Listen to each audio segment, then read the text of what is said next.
I believe in May the 8th, the House voted to allow staffers to unionize. So they did. Apparently, the staffers of Democrats have unionized and are citing poor pay. During a recession, can you imagine that? They are citing poor pay, but most interestingly, pervasive. Not just any type. Pervasive is the word of the day. Sexual harassment from Democrats. No, I can't believe, like, Democrats, look, they're like saints. They are our spiritual shepherds. They lead us into progress. They have carved the path of mankind, the golden path, some would say, that will send us to launch ships to Alpha Centauri, because they preach the ideology of progress, and yet they have been accused of pervasive sexual harassment. AOC, the squad, what are you girls doing? You look at your staffers, you're like, look at that ass, look at that juicy booty. Horrible. For too long, look, I mean, this is not happening recently. The article says for too long, congressional staff have dealt with unsafe working conditions. Like, you think being a construction worker is bad. Imagine being the staffer of a Democrat. You don't get a helmet. Unlivable wages. Working for a politician in modern America gives you an unlivable wage. Do you guys not feel, you know what you need to feel right now? You need to feel empathy. Empathy, like your cock needs to drip a tear. The staffers of politicians in power are having unlivable wages and inequity in their workplaces. Oh my God, there's racism as well in the heart of the Democratic Party, say the staffers. I wonder why the press isn't talking about this more. I mean, this is some serious accusations. I mean, why would they lie? Why would they lie? I mean, the victim needs to be believed every single time, shouldn't they? A Monday press release stated that having a seat at the bargaining table through a union will ensure we have a voice. It's like Dr. Fauci was there. You know what he did to the Beagles, removing those vocal cords? They did it the same to the staffers. But now, through the magic of unions, they have summoned the union boss. And the union boss gives them a voice. And they have a seat at the bargaining table. The Congressional Workers Union website says that the unionization effort was prompted by problematic work conditions. Another word of the day, problematic. Do you know what problematic is? It's when you're at the nuclear power plant and all the dials are into red because the reactor is about to explode. That is problematic, and that is the same word that's being used right now to describe the working conditions at prominent Democrats such as Cory Bush, Chuy Garcia, Ro Khanna, Andy Levin, Ted Lieu, Alexandria Occasional Cortex. Why are these people pushing racism with inequity? I mean, listening to AOC is so motivating on Twitter. Like, I thought that if you have this woman in a position of power, there would be no more racism. There would be no more sexual harassment. And yet, alas, this is the staffers.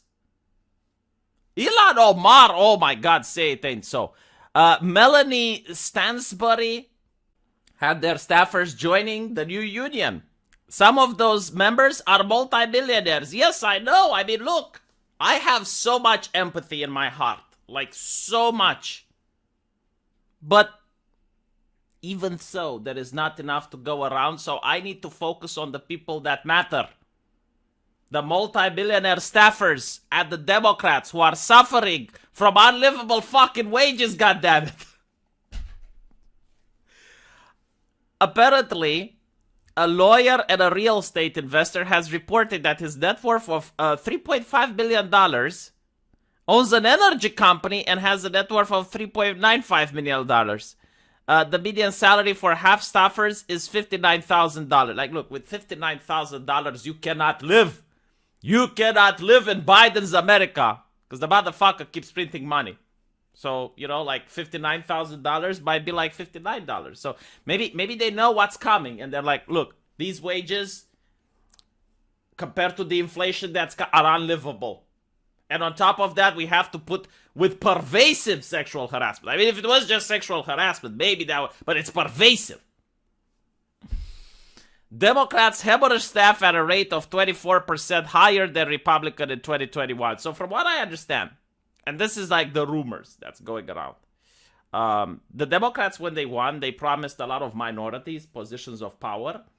And the minorities realized that once they got in those positions of power, they were kind of like the left likes to call them tokenism, like a token. It's like, hey, here you go. It's like, okay, but what can I do? Nothing. Just act pretty. And apparently, like, a lot of minorities left because they noticed that everything that was promised wasn't delivered. They felt used. Maybe this is where the pervasive sexual harassment, maybe that's what it means. It's like they felt used.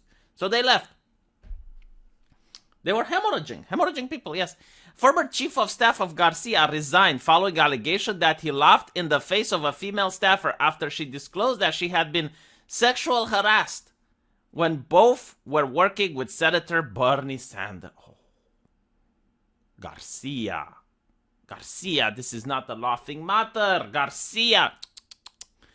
Levin led the charge. I think you know why they find it funny. It's like, okay, like, look, these accusations are what we bring to other people, like not what other people bring to us. Naruhodo. Levin led the charge to pass the resolution making congressional unionizing legal. The resolution passed in May. See, I told you. But the Senate version has yet to pass.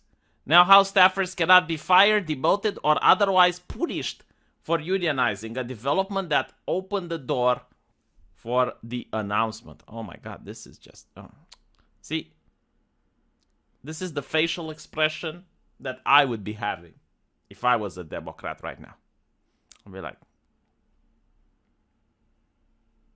It's a good thing the media doesn't write articles about this. Otherwise, it would be hashtag concerning. Now look at poor AOC. Like, I thought, I don't know how many people remember, but when she was elected initially, she said that she doesn't have the money to move to Washington, D.C. I mean, if you're going to buy this expensive coffee, I don't blame you. It's not a good investment, AOC. Starbucks, very expensive for the quality that it produces. You need to be a little bit more economical. Conservative, must I say. Financially conservative. Let me know what you guys think. And if you like my channel, do consider clicking the link into the pinned comment, which takes you to my subscribe star. And you can get some buyer's remorse from there. And you can also support me. Like I would feel your support. Because I don't get $53,000 like the staffers. So if their wages are livable, imagine mine. Horrible. Also, I do need to shield myself every now and then. Because if I don't, who will? Huh? Hey, who's going to shield for me? Let me know what you guys think. I'll see you in the comment section. Take care.